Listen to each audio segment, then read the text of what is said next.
What's up, guys? What's going on? This is RJ Game News USA here, and today we're gonna go over the review scores for Atomfall on the PlayStation 5 on Metacritic. It has 24 positive reviews, 13 mixed, an overall Metacritic score of 75, which to me, honestly, is kind of low. To me, a normal Metacritic score is about 80. Usually game reviewers and journalists are a little more lenient and have a different mindset than, let's say, movie reviewers, where a Rotten Tomatoes over 60% would be decent. But,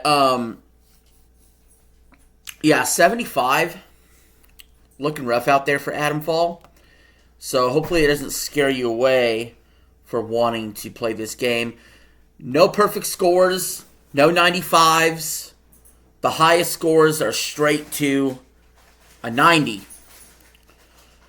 And starting with GameSpew, saying, placing you at the center of a mystery, Atomfall gives you the freedom to achieve your goal in numerous ways via its engaging and rewarding lead system. Captivating from beginning to end, you'll enjoy exploring its various locations, meeting its quirky NPCs. So GameSpew, higher than most on this game. Games Radar Plus and Game & Mobile also gave it a 90. And so did PlayStation Universe, giving it a 90, saying, remarkable is one of the most appropriate ways to describe Atomfall. So many AAA games these days are situated in American cities and smother you with American cultural values. But Atomfall is as British as it gets. So, I guess if you like British culture, Atomfall's the game for you. Loot Level Chill, I said chili, with an 85, saying Atomfall might not get everything right, but by St. George, it gets England right. And that might be enough. So far it sounds like the big positive to the game is how true it is to its culture. Honestly, I could care less. Sure, culture adds to story immersion, but I'm looking to see what's the gameplay like. You know what I mean? Instead of what's the culture like. Dual Shockers with an 85, Checkpoint Gaming with an 85, and Jinx TV with an 85 as well. But sadly, we start to plummet from there. Gaming Trend with an 80, saying, while I wouldn't call Atomfall revolutionary, Rebellion has done a great job of taking a unique setting and pulling the right pieces around it. Figuring out where less is more is tantamount to the formula that works for Atomfall. So, don't love that sort of wording of that review, but it's an 80. Speaking of 80, PSX Brazil and Push Square, Press Start Australia, Twinfinite, Creative Blog, Dextero, Gaming Bolt, Daily Star, Finger Guns, Gaming Nexus, Every I.IT, and IGN Adria all gave it an 80 as well. 80 seems to be the most common score for this game. But we have a 79 from Games.ch, which says, Atomfall is a good survival action game set in a unique world in an alternative 1950s North England.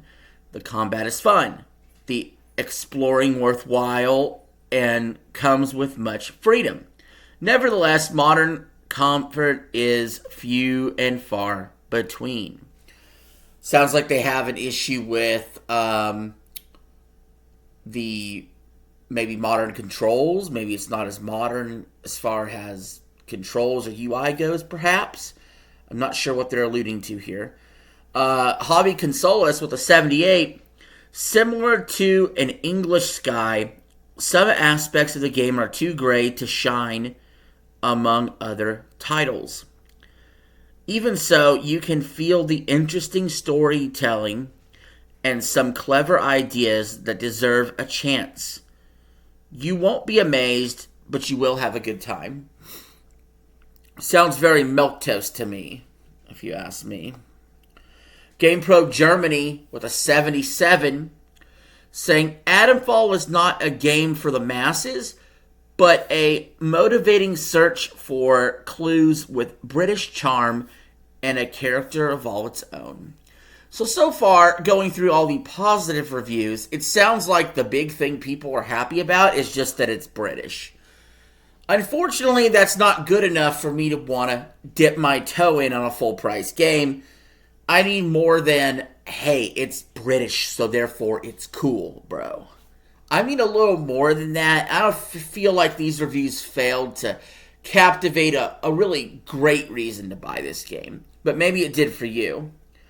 As we head to the more negative point of view here, going with the mixed reviews, IGN Deutschland with a 70, saying Atomfall thinks smaller than Fallout on many levels. The merciless mission between detective thriller and fight for survival is the highlight of the game. But it quickly melts through the core. Because after a wave of euphoria, Atomfall remains a soulless game. Soulless? You know, I didn't like those positive platitudes earlier, but I'm also not a fan of negative platitudes. I feel like we needed more of an explanation. A lot of times when people try to tell me that a game is soulless, it's a meaningless word to say. It just means the game didn't connect with you as much. I don't like using the word soulless to describe a game. No game has a literal soul to begin with, even Dark Souls. What makes a game fun is a combination of either the storytelling or the combat, the gameplay. It doesn't, a certain game doesn't always click with everybody the same way either. But I would never quite describe a game as completely soulless, unless they were just a gaming mobile cash grab. That's what I will reserve that for. Tech Radar Gaming with a 70, and the Sixth Axis also with a 70. So we got some 70s in there, which is not a horrible score. Stevie Orr, Jux Videos, Metro Game Central, and Game 8 all a 70 as well. It's not the worst score in the world. You definitely don't want to be any lower than that. And we do have some reviews that are indeed lower than that. IGN Italia with a 65.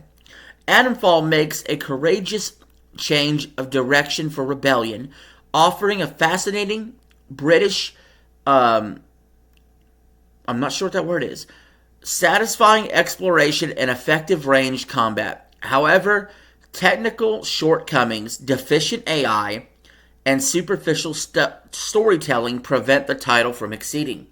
So there's some real criticisms there we can dig our teeth into. Technical shortcomings. They don't expound upon exactly what that is. Could be frame rate, could be graphics. But they do mention deficient AI. I can tell you deficient AI has been a big problem in games nowadays. Just bad AI can really ruin an experience. And superficial storytelling. Again, superficial is not a word I like to use when I describe a game.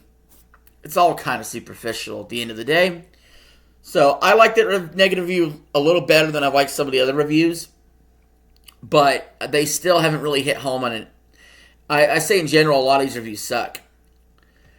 Hey Poor Player with a 60 and 4P.DE with a 60. But Eurogamer also with a 60, saying, if you can get over a difficult start and fancy a lean take on the go survival game, Atomfall delivers an intriguing tale worth discovering. Well, Eurogamer apparently didn't want to discover that, because a 60 is not a good score in my opinion. That's a D- if you were in school. So 60 is not a good score to have on Metacritic. So they said it's a difficult start. I can tell you firsthand, as somebody who has played or tried many games on stream, there are many, many games I've tried on live stream. By the way, subscribe to the channel if you want to see me do live streams more often and hit that bell. But when I stream a game, quite often I quit within the first 20 minutes. Because either the game doesn't grab me, or I get bored, or I get stuck, or frustrated, or it just didn't click with me. And because I have a plethora of options, whether you're talking Game Pass for some, or for, in my case, PlayStation Plus, when you have a ton of options, if you don't like something in a game, you could bounce. And I do, quite often. And move on to the next thing. Until I find something I can really stick with. So for me to go out and buy a game, I have to be really sold on it. That's why a lot of times we do reviews like this, where we just go over the review scores, and we see if I can be swayed, or you, the audience, can be swayed to actually put down cold hard cash on a game. I don't really do that very often, other than for Nintendo. Because other than that, my PlayStation, I'm just playing free shit off a subscription. Free shit off a subscription, if you know what I'm saying. But believe it or not, 60 was not the lowest score. Hardcore Gamer and Digital Trends gave it a 50, with Digital Trends saying, in its latest action-adventure game, Sniper Elite developer Rebellion lays out a solid plan to thrive in a wasteland of nuclear apocalypse games. Rather than following Fallout or Stalker's action RPG formula, the more streamlined Atomfall scavenges together something. Well, that's kind of an interesting review. They really kind of just shit on the game. Didn't know this was made from the same people who made Sniper Elite games. I've never been a big fan of the Sniper Elite games. I have heard now on more than one occasion going through these reviews that this is like a really poor man's Fallout. Fallout I kind of like. I mean, I don't love it like some people do, but I like Fallout. But this doesn't sound like it cuts the mustard to me. I can't recommend this. But I could see some people possibly having fun with it. So if you plan on buying it, let me know in the comments below. Please subscribe if you haven't already. What are you doing with your life? What are you doing? And hit that like button. I'd really appreciate it. I live off those likes. Anyway, guys, I will catch you later. Peace. I'm out. Have a good one.